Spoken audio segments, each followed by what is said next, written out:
The dichotomy between JoJo and Dio was interesting. JoJo comes from a wealthy family, right? His dad is still alive. Then you have Dio, on the other hand, who comes from a less well-off family, and his father dies. It's interesting to note how the color purple is used. Purple indicates royalty. JoJo and his father George have natural purple hair, indicating that they have a lineage of wealth and privilege. In essence, they are royalty. Now Dio has blonde hair, and when he first visits the Joestar residence, he has a purple suit. So unlike JoJo, who has natural purple hair, he was born into royalty, so to speak, Dio was adopted. Another instance of the use of colors when JoJo confronts Dio.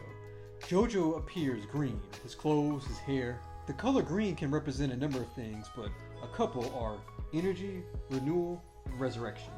We've seen JoJo early on hand out some pathetic attacks against some bullies. He got beat up for it. He had the secret fight club with Dio, got beat up. And then what Dio did to Arena, I think that was her name, Arena. But what he did to her, JoJo was fired up at that point. So when he confronted Dio, he was like a different person. JoJo was fired up so much that he bested Dio, and Dio had to pull out a knife. And finally, killing Danny the dog. As messed up as that was, it worked storytelling wise. Research has shown that globally, dogs are the most popular pet. Just in the US alone, I believe 65 million households have dogs and around about 46 million have cats. So it tugs on the emotional strings when Danny is killed.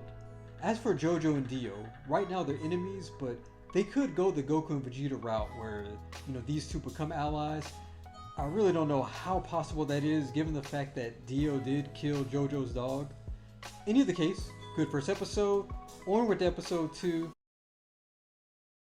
Alright, I'm going to talk about the clothing for a second. In the beginning, when JoJo and Dio are playing football, their team has a pinstripe uniform. And it kind of reminded me of a jail pinstripe uniform. And I doubt this was intentional, but with jail, you're basically trapped with strangers. People you may not know, people you may not like, people you may be uncomfortable with. So with JoJo and Dio, it's kind of like they've been trapped with each other these last 7 years. Later in the episode, JoJo's clothing resembles a detective like a Sherlock Holmes, with his deerstalker hat and his cape. It's appropriate because he's investigating where Dio got this quote-unquote medicine. So in the beginning of the episode, we have Jack the Ripper, who I'm going to presume is Dio, but he has his cape blowing in the wind like he's a hero. And that kind of imagery with capes we associate with heroes or superheroes. But notice that the camera focuses a bit more on his shadow, kind of indicating that he's been committing some dark deeds. Later in the episode, this is reversed when JoJo is out in the blizzard and his cape is blowing, but then the screen cuts to white. Generally color-wise, white represents good, purity, with black representing the opposite. So about the colors. What I find interesting is early on when JoJo confronts Dio about the quote-unquote medicine and Dio punches JoJo, both are different colors. JoJo is green and Dio is magenta.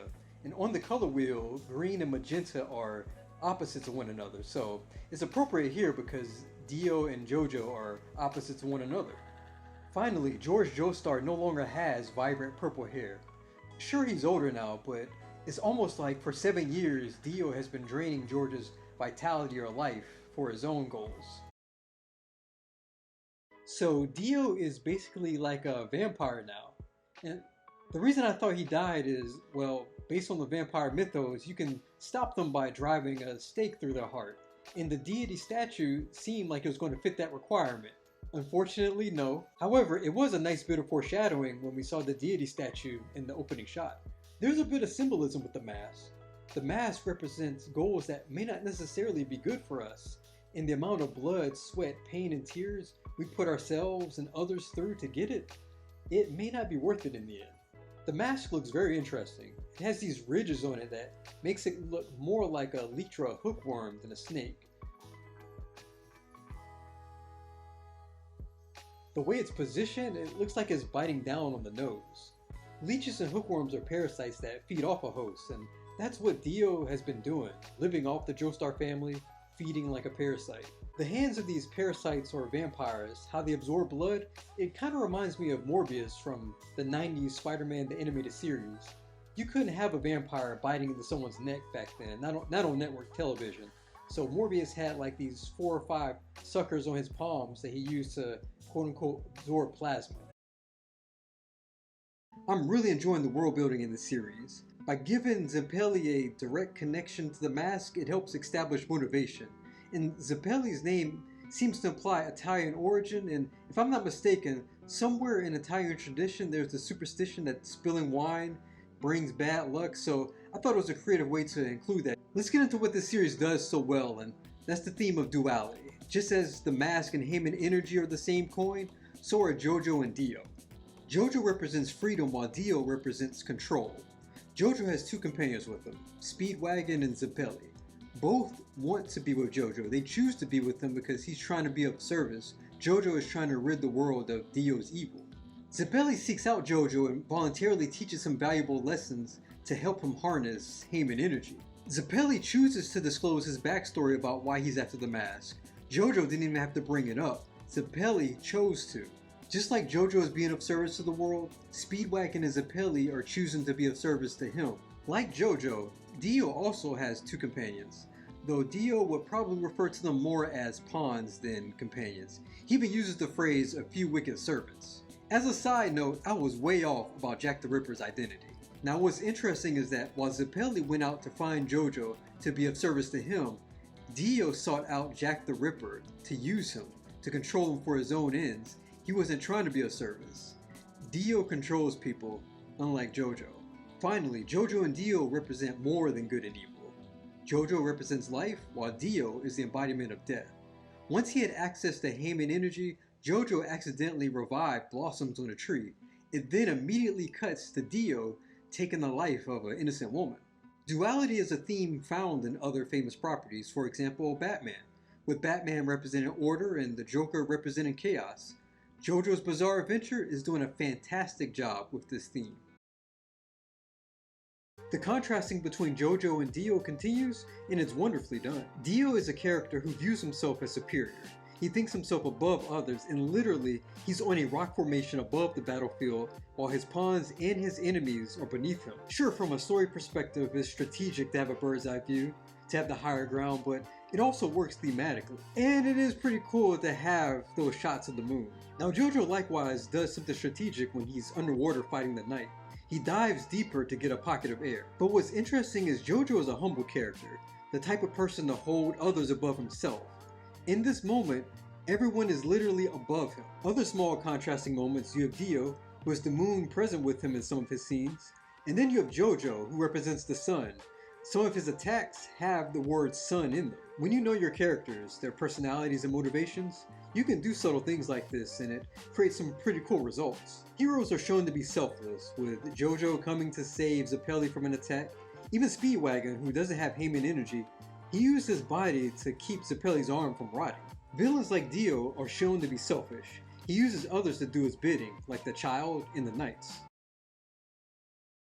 The episode is entitled Tomorrow's Pluck. Pluck means removing someone from a serious situation, or it can even mean spirited and determined courage. Bluford's dangerous situation is he was once a noble knight turned corrupt, and now he's spreading evil. He lost his humanity until JoJo, a warrior that he respected, stopped fighting him. There's a quote in the Art of War book, and it says, "To fight and conquer in all your battles is not supreme excellence. Supreme excellence consists in breaking the enemy's resistance without fighting."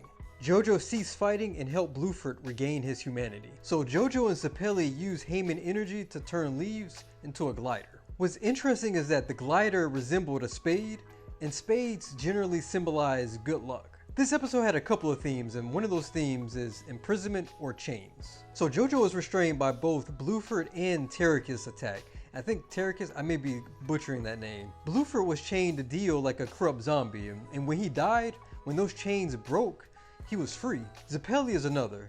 Like JoJo and Dio in episode 2, in Zempeli's flashback, his clothing kind of reminded me of a pinstripe jail uniform. For him, it kind of makes sense. For a large part of his life, he was imprisoned. He was kind of like shackled to the stone mask. And it seems like Zempeli is going to die next episode. I hope not, but if he dies, it's kind of like his chains are broken and he's finally free of the burden, free of that mask. Pain is another theme. You had JoJo, who was experiencing physical pain. You have Bluford, who experienced pain before dying. And then you have Poco, who was afraid of pain. It's interesting that Speedwagon said, "I'm always powerless. I'm always the onlooker. I can't do nothing to help." So Speedwagon was wrong. Just an episode ago, he helped Zeppeli, and in this one, his words triggered Poco's flashback.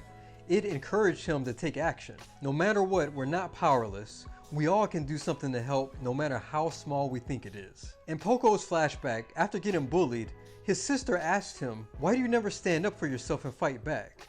Poco responded, "They won't know what hit them tomorrow." Some people procrastinate, they put off their goals. They say they'll do something tomorrow or next year, or they'll say that they don't have time for it. Maybe it's out of fear or a variety of reasons. Now, reaching our goals may not be easy.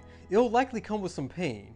It may come with something like rejection, for example, but rejection does not make you a failure. If you keep going, the challenges will make you stronger if you allow it to, and you'll reach your goal.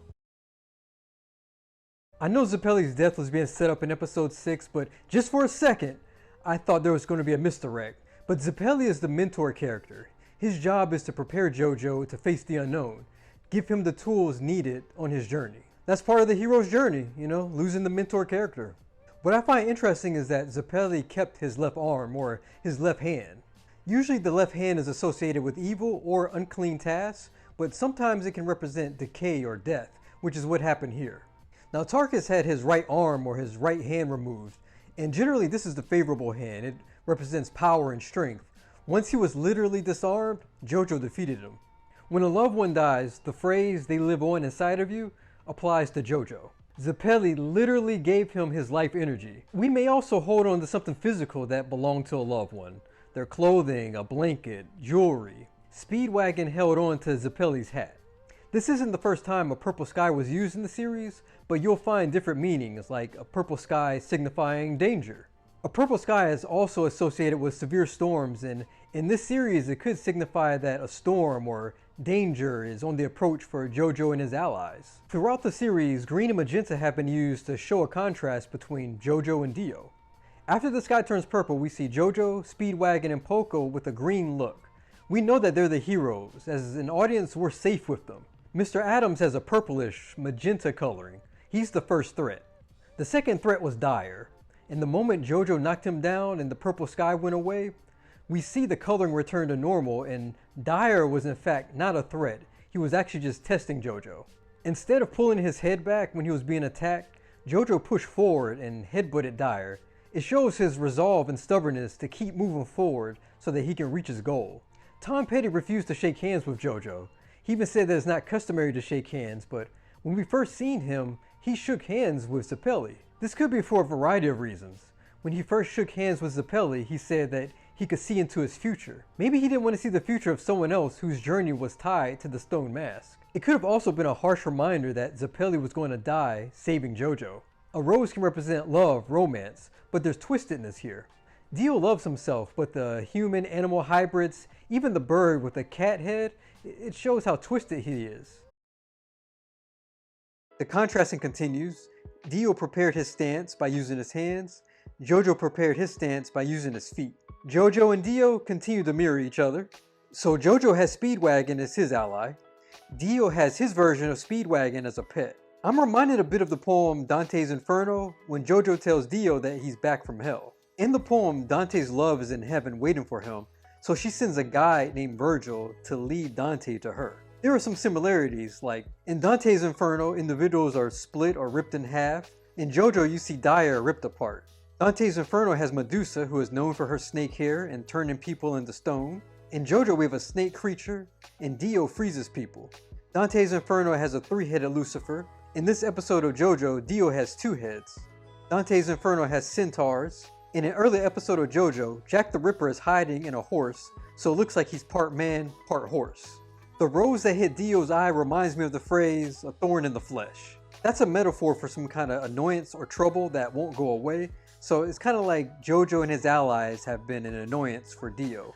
Speaking of roses, a bed of roses usually implies a comfortable situation that one likes to live in. Dio has been spending his time lounging around in a castle, turning people into zombies and letting others do his dirty work. Dire said that he and Zeppeli had 2 decades worth of training. And compare that to Dio, who said, "In just one night, I have surpassed the abilities of all men. Dio in a sense took shortcuts to get to where he is. Dyer and Zappelli took years to get to where they are. It shows dedication, training, and good habits. JoJo said, "It pains me as a gentleman, but I'm going to kill you, Dio, out of revenge." A gentleman in the Victorian era believed in modesty and manners, so this idea of revenge seems conflicting for JoJo. I'm also reminded of the Albert Einstein quote, "Weak people revenge, strong people forgive, intelligent people ignore." After defeating Dio, JoJo shed tears before collapsing.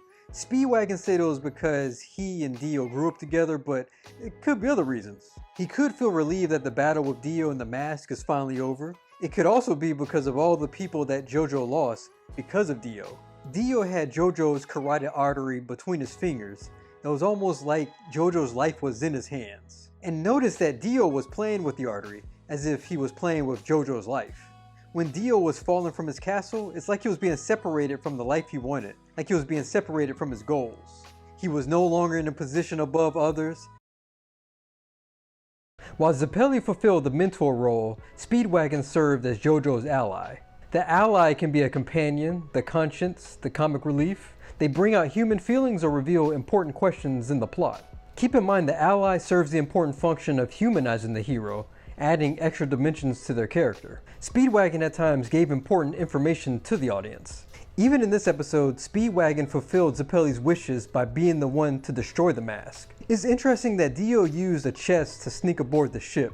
Also, while it was confirmed to be a chest, some part of me thought it was closer to an iron casket or influenced by it. In the Victorian age, poor families would have had something like a wooden casket. Wealthy families would have had an option for iron caskets.